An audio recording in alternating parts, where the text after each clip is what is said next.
السلام علیکم ورحمت الله وبرکاتو. درنو دوستانو، هیله ده چې جوړ او روغ یاست. دوستانو، دا د عینو مینې مخ ته د نساجي جاده ده. د امارت څلور لارې څخه شروع بیا تر نساجي پله پورې غځېدلې.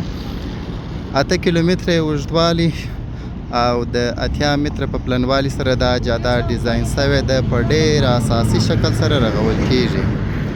د دې جادې د اول پاس کارونه یې تقریبا 3 میاشتې مخکې پیل سوي دي. تاسې وینئ ماشاءالله د اول پاس کارونه یې ډېر منظم او خوندور روان دي. نو دغه اول پاس به یې انشاءالله د 4 میاشتو په موده کې پای ته ورسیږي او دا دوهم پاس به یې هم دغه روان 1405 کال کې پیل سي. اوس روان دي. دوهم پاس به یې هم پیل سي. تاسې وینئ دوستانو د دې اول پاس کار ماشاءالله ډېر منظم مخته روان دی او دلته هر ورځ تقریبا 110 کسان مسلکي او غیر مسلکي کسان دلته په کار کولو بوخت دي. دا تقریبا دغه اول پاس یې 2.5 کیلومتره دی. دغه 2.5 کیلومتره په ټوله ساحه کې کارونه منظم روان دي. د سړک طبقې هم روانې دي. کندنکاري خلاصه سوې ده. اوس د سړک طبقې روانې دي. ترڅنګ یې د پلچکانو کارونه مخته روان دي او همدارنګه د چرې کارونه یې هم ډېر منظم مخته روان دي. نو امید سته چې دغه اول پاس یې دا تر 4 میاشتو لا په کمه موده کې پای ته ورسیږي.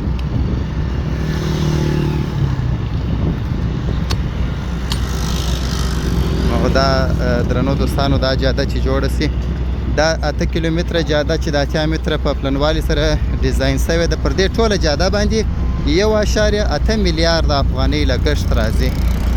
نو کله چې دا جاده جوړه سي د دې جادې په رغېدلو سره به کندهار ښار ډېره ښکلا پیدا کړي او همدارنګه دغه سیمه به ډېره ورسره آباده سي.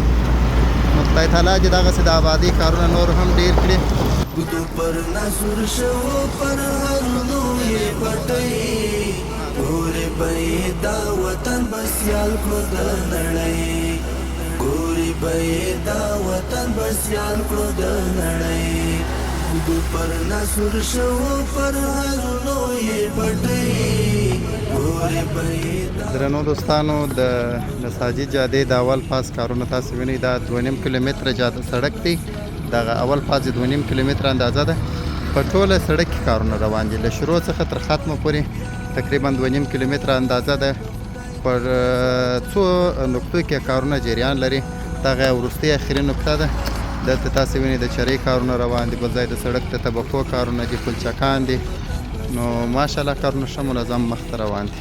پر ناسور شو پر هر لوی پټي ګورې به دا وطن بسیال کړو د نړۍ. ګورې به دا وطن بسیال کړو د نړۍ. باسو نور له ذهنه د ویجاړ وطن تصویر. باسو نور له ذهنه د ویجاړ وطن تصویر. ورځ تر بلې درومه پر طرف د آبادۍ. ګورې به دا وطن بسیال کړو د نړۍ.